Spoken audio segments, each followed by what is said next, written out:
Class 12th business studies chapter चल रहा था वित्त बाजार अर्थ एवं अवधारणा financial market meaning and concept. इसमें टॉपिक हम डिस्कस कर रहे थे मुद्रा बाजार पार्ट नंबर 2 आज हम कर रहे हैं। मुद्रा बाजार मनी मार्केट मीनिंग हम डिस्कस कर चुके थे पहले पार्ट में, सेकंड पार्ट हम बना रहे हैं। तो इसमें डेफिनेशन देखते हैं इसकी। देखिए डेफिनेशन इसकी है केसी चाको के अनुसार। बोलते हैं विस्तृत अर्थ में ब्रॉड सेंस में मुद्रा बाजार के अंतर्गत समस्त प्रकार के व्यवसायों के लिए मतलब हर टाइप के बिजनेस के लिए वित्त की व्यवस्था करने का, वित्त मतलब पैसे की व्यवस्था मतलब इंतजाम करने का संपूर्ण यंत्र आ जाता है, पूरा एक सिस्टम आ जाता है। किंतु अधिक साधारण अर्थ में मुद्रा बाजार शब्द जो है वो अल्पकालीन ऋणों के लेन देन तक ही सीमित है। अल्पकालीन का मतलब है जो कि 1 वर्ष के अंदर ही जिनकी पेमेंट हो जाती है, उन तक ही हम इसको सीमित रखते हैं। अतः मुद्रा बाजार की परिभाषा एक ऐसे स्थान के रूप में की जा सकती है जहां पर कि अल्पकालीन धनराशियों का क्रय और विक्रय किया जाता है। इंग्लिश में केसी चैको के अकॉर्डिंग है, in the broad sense of the term money market includes the entire mechanism, पूरा system use for financing all types of businesses. Financing all type of business का मतलब हर प्रकार के बिजनेस को फाइनेंस मतलब पैसा उपलब्ध करवाना। But the more ordinary usage of the term money market मतलब ऑर्डिनरी रूप में मनी मार्केट जो है वो कहाँ पर यूज़ किया जाता है, is restricted to the borrowing and the lending of the short term funds, कि थोड़े समय का जो पैसा है उसको लेने और देने, उधार लेने और उधार देने को इसमें यूज़ किया जाता है, इंक्लूड किया जाता है। दस मनी मार्केट में भी डिफाइंड एज ए प्लेस, ये वो जगह है where the short term funds are bought and sold, जहाँ पर कि थोड़े टाइम की जो सिक्योरिटीज़ हमारी होती हैं उनको खरीदा और बेचा जाता है। उसके बाद में थोड़ा मीनिंग को कंटिन्यू करते हैं। तो मुद्रा बाजार में क्या होता है, ये कम जोखिम यहाँ पर होता है, लेस रिस्क यहाँ पर होता है। उसका कारण क्या है कि यहाँ पर थोड़े टाइम की सिक्योरिटीज होंगी तो रिस्क कम होता है, और कुछ हद तक ये गवर्नमेंट से संबंधित भी हो सकता है, इसलिए यहाँ पर रिस्क होता है। हाईली लिक्विड होता है, ये अत्यधिक तरल होता है। कारण क्या है, इसका समय बहुत कम है। ठीक है, अभी अगर हमारे पास अभी हमने पैसा लिया तो तुरंत हम पैसा वापस कर सकते हैं, तो इसकी अवधि जो है वो अल्प होती है, थोड़े टाइम के लिए इशू किया जाता है। इसलिए दोबारा से अगर हमने पैसा किसी को दिया तो बहुत जल्दी वो पैसा दोबारा हमको मिल जाएगा, तो हम बोल सकते हैं कि ज़्यादा लिक्विड या अधिक तरल है। इसकी भौतिक स्थिति फिजिकल लोकेशन नहीं होती। कारण क्या है, मतलब कोई ये जैसे शेयर मार्केट होती है वैसे ही कोई इसकी कोई खास अलग से बिल्डिंग या जगह नहीं होती है। इसमें सारी जो ट्रांजेक्शन्स की जाती हैं, लेन देन किया जाता है, वो टेलीफोन या इंटरनेट के माध्यम से किया जाता है। इसे हम बोल सकते हैं ये किसी की कोई विशेष जगह नहीं होती। इसमें अस्थायी रोकड़ की कमी, शॉर्ट टर्म फाइनेंशियल रिक्वायरमेंट को पूरा किया जाता है। अस्थायी मतलब जिनकी परमानेंट हमें ज़रूरत नहीं होती, कभी कभार थोड़ी ज़रूरत पड़ी तो हमने थोड़े टाइम के लिए उधार लेकर उसे पूरा कर लिया। इस बाज़ार में प्रमुख भागीदार मतलब कौन से जो कॉरपोरेशंस हैं वो इसमें पार्टिसिपेट करती हैं। Reserve bank of India RBI इसमें पार्ट करता है। कमर्शियल बैंक व्यापारिक बैंक कार्य करते हैं। नॉन बैंकिंग फाइनेंशियल कॉरपोरेशन गैर बैंकिंग वित्तीय कंपनियाँ इसमें कार्य करती हैं। स्टेट गवर्नमेंट राज्य सरकार, लार्ज कॉरपोरेट हाउस बड़ी कंपनियाँ और म्यूचुअल फंड्स इत्यादि इसमें ज़्यादा भाग लेते हैं। नेक्स्ट टॉपिक पर आते हैं जो है मुद्रा बाजार की प्रकृति या nature of the money market. तो मुद्रा बाजार की प्रकृति में पहला पॉइंट हम डिस्कस करेंगे that important components of the financial market. वित्तीय बाजार का ये मुख्य अंग होता है।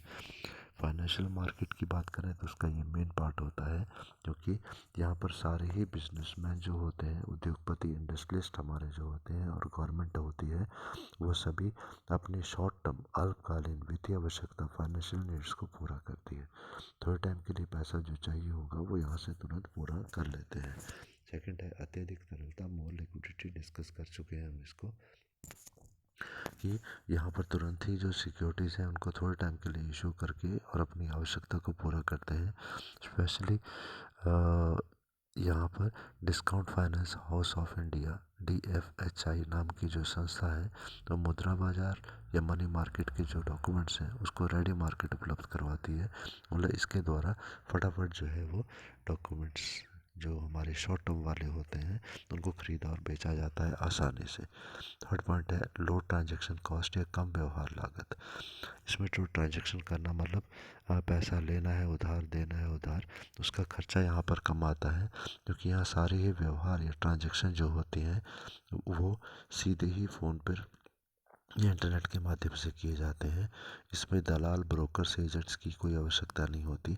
इसलिए क्रय विक्रय, परचेज और सेल का जो खर्चा जिसमें कि कमीशन इन्वॉल्व होती है मिडल मैन्स की, वो हमें सहन नहीं करने पड़ते और कम खर्चे में हमारा काम चल पड़ता है।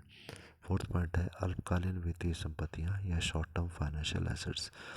अभी हमने पढ़ा शॉर्ट टर्म मतलब 1 साल से कम समय के लिए व्यवहार मनी मार्केट में किया जाता है। तो इसमें व्यवहार की जाने वाली जितनी भी संपत्तियां मतलब सिक्योरिटीज़ होती हैं, उनकी अधिकतम अवधि मैक्सिमम टाइम उनका 1 वर्ष तक का होता है। यहाँ पर जो फाइनेंशियल इंस्ट्रूमेंट्स शब्द का प्रयोग या वित्तीय संपत्तियाँ जो शब्द प्रयोग कर रहे हैं वो वित्तीय संपत्तियाँ, वित्तीय प्रलेख, फाइनेंशियल इंस्ट्रूमेंट्स हैं।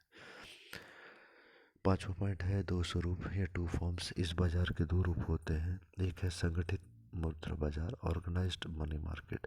इसमें reserve bank of India, public sector, सार्वजनिक क्षेत्र के बैंक जो होते हैं वो पार्टिसिपेट करते हैं।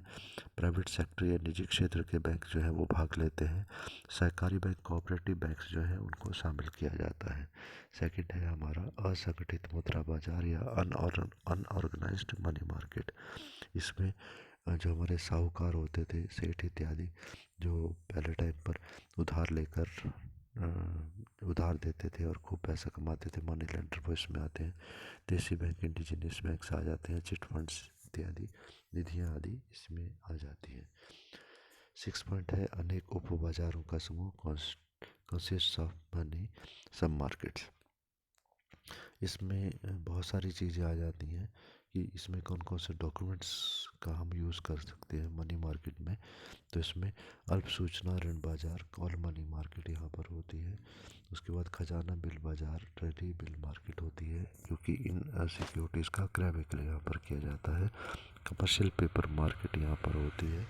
तो ये सभी इसमें इंक्लूड किए जाते हैं। सेवन्थ पॉइंट है संतुलन कार्य या ट्रेड ऑफ फंक्शंस।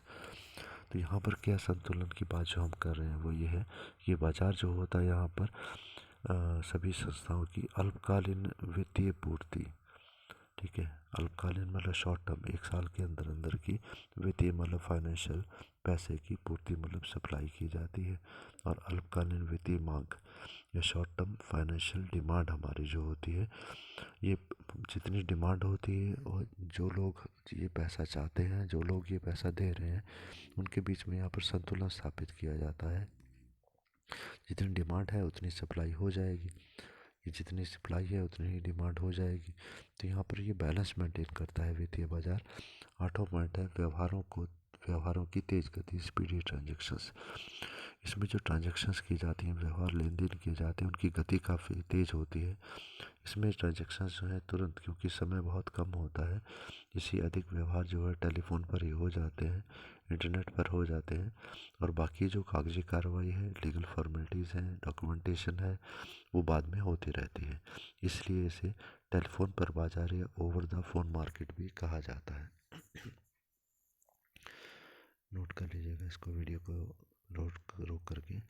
अब आगे हम डिस्कस करते हैं मनी मार्केट में यूज़ होने वाले इंस्ट्रूमेंट्स हमारे या मुद्रा बाजार के प्रपत्र।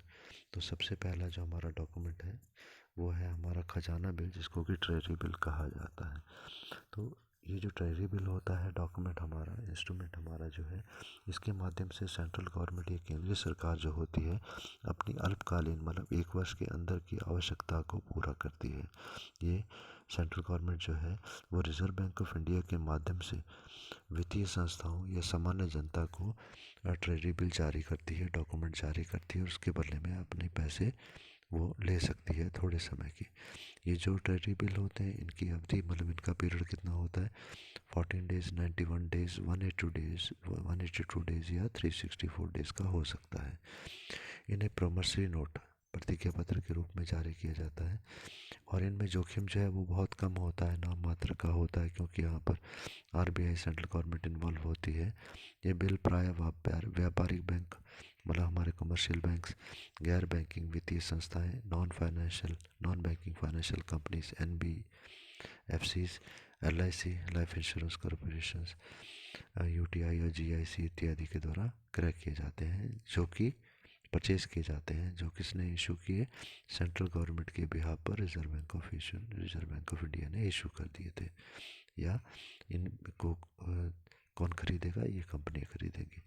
आगे बोला गया कि इसके अंकित मूल्य फेस वैल्यू से कम पर इसे जारी किया जाता है। फेस वैल्यू का मतलब है कि जो इसकी कीमत होगी उस कीमत से कम पर ही इसको इशू कर दिया जाएगा। जैसे 25,000 का है तो 25,000 में इशू किया जाएगा, बेचा जाएगा। जबकि भुगतान जो होगा, जब पैसा लिया हमने तो 25,000 की जगह मान लो हमने डिस्काउंट मान लो हमने 20,000 में इशू किया, पर जब पैसा लौटाने की बारी आएगी तब भुगतान अंकित मूल्य फेस वैल्यू पर किया जाता है। मतलब जो उसके ऊपर प्राइस लिखा होता है वो पूरा पैसा लौटाया जाता है।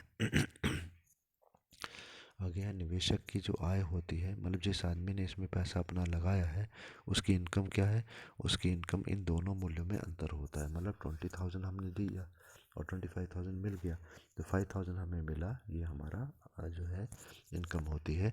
ये जो डिफरेंस हमारा है इसी को यहाँ पर डिस्काउंट कहा जाता है, क्योंकि इन बिलों के ऊपर कोई फिक्स परसेंटेज निश्चित दर से ब्याज इंटरेस्ट नहीं दिया जाता, इसलिए इसे ज़ीरो कूपन बॉन्ड भी कहा जाता है। ट्रेजरी बिल्स की जो न्यूनतम राशि है, मिनिमम अमाउंट होता है, वो 25,000 रुपीज़ होता है। या इसके मल्टीपल से गुणक में खरीदा जाता है। मल्टीपल मतलब जो इससे मल्टीप्लाई हो सकते हैं, 25,000 multiply by 2, multiply by 3, multiply by 4, कुछ भी। आगे है इसकी व्यवहार प्रक्रिया या डीलिंग प्रोसीजर, कैसे इसमें डील किया जाता है, कैसे व्यवहार किया जाता है। तो ट्रेजरी बिल हमारे जो होते हैं इनको डिस्काउंट या कटौती पर जारी किया जाता है। दो तरीके से जारी कर सकती है। पहला पॉइंट इसमें है पूर्व निर्धारित कटौती के आधार पर, पहले से डिसाइड की गई कटौती डिस्काउंट के आधार पर।